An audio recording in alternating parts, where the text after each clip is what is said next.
Bismillahirrahmanirrahim. Assalamualaikum warahmatullahi wabarakatuh and a very good evening.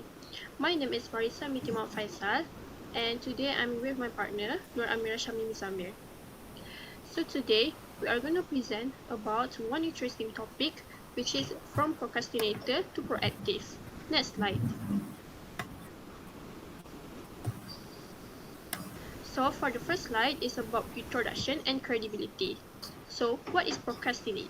Procrastinate is the voluntary delay of an intended course of action despite expecting to be worse off for the delay.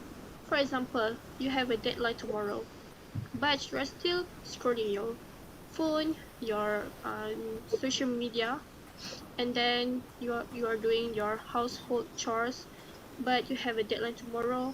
This is not good. And I believe that many people experience this procrastinate behavior daily. So now we need to recognize the negative impacts of procrastination on productivity, motivation, and personal or professional success. And also we want to explore about how understanding procrastination can help us become proactive. Next slide.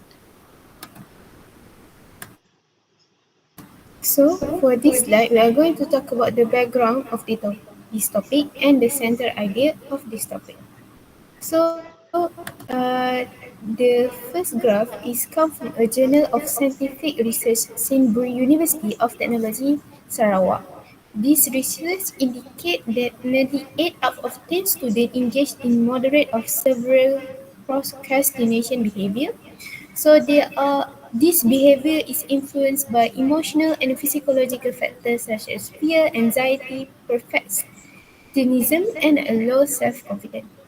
So for the next graph, this graph is a study that aims to determine the relationship of academic procrastination with a self-esteem and a moral intelligence in a Sarawak University of Medical Science students. So the academic procrastination is a widespread phenomenon among the students nowadays. So for the center idea is we are going to identify our personal procrastination style. We can develop by by knowing our personal procrastination style. We can develop a target strategy to be more proactive and effective. So high self-esteem does not prevent a procrastination because self-esteem reflects on how positively someone views themselves. Then, then that means it doesn't lead to a responsible or a productive behavior. Some may overestimate their abilities. This mindset will delay action because they do not feel the urgency or they do not feel the failure. So, self-esteem alone is not enough without a moral grounding, and students may misuse their confidence. So next, We are going to see the graph. So this is the pie chart about what's your procrastination style.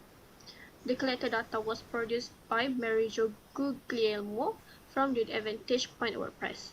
So this data was collected from random people, and we can see that the red color, which is the crisis maker, representing 40.5% of individuals. 4 out of every 10 people tend to postpone tasks until the final moment, relying pressure for action. So next, the dreamers, accounting for 27%, people enjoy planning and imagining, but often struggle to their ideas into tangible results.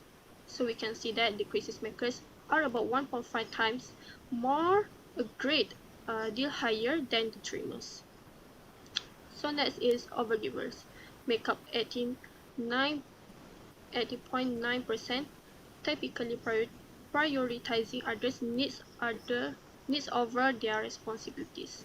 So this breakdown reveals how different mindsets contribute to procrastination, with urgency and pressure outweighing idealism and perfectionism. So next. So this pie chart that Marissa is presenting is related to the behavior of a student.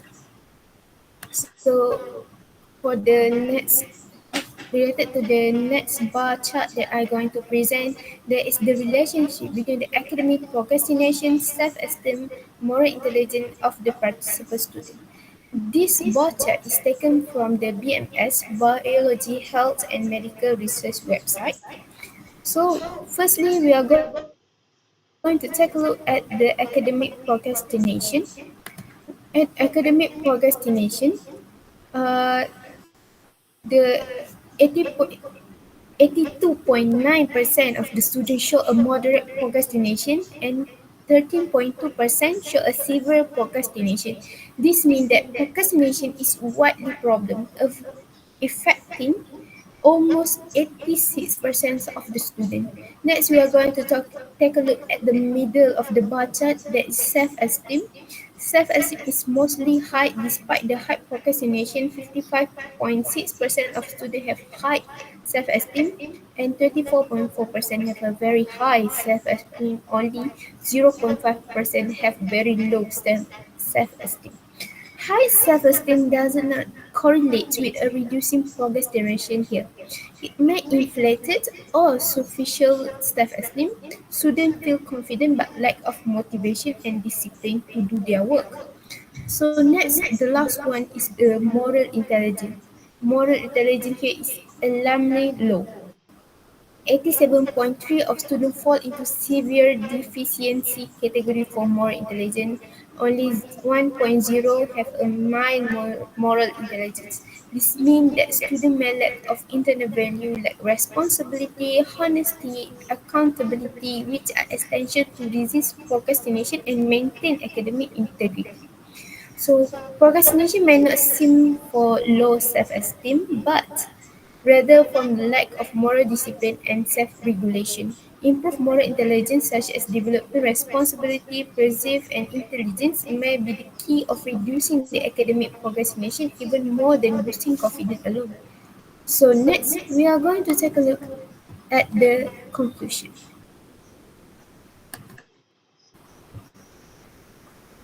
In conclusion, we are all procrastinate sometimes, not because we are lazy, but because we feel overwhelmed, unmotivated, or afraid of failing. But change begins with awareness. Ask yourself, why am I delaying? When you recognize the reason, you can take control of the problems. Procrastination is often tied to our emotions. That's why setting a realistic goal is important. Starting for small things like building up the momentum. You will find the motivate often follow the action, not the other way around. When you reduce the procrastination is to one way to reduce the procrastination is to change your environment by limiting a distraction, set a deadline, and track your process. By tracking your process, when you do something, you can reward yourself, like buying drinks or something that you like. But success isn't just staying busy. Academic achievement depend on discipline, ethics, and responsibility, not just confidence. To build this, you need a moral intelligence, self-awareness, and healthy self-esteem. Know your strengths and accept your weakness. Keep showing up. Going from procrastinator to the proactive. Going from procrastination to proactive start with a choice. To act even when uncomfortable. To take that step, one step today, so your future self will say thank you. So that's all from us. That's all from us. Thank you very much. And this is our reference.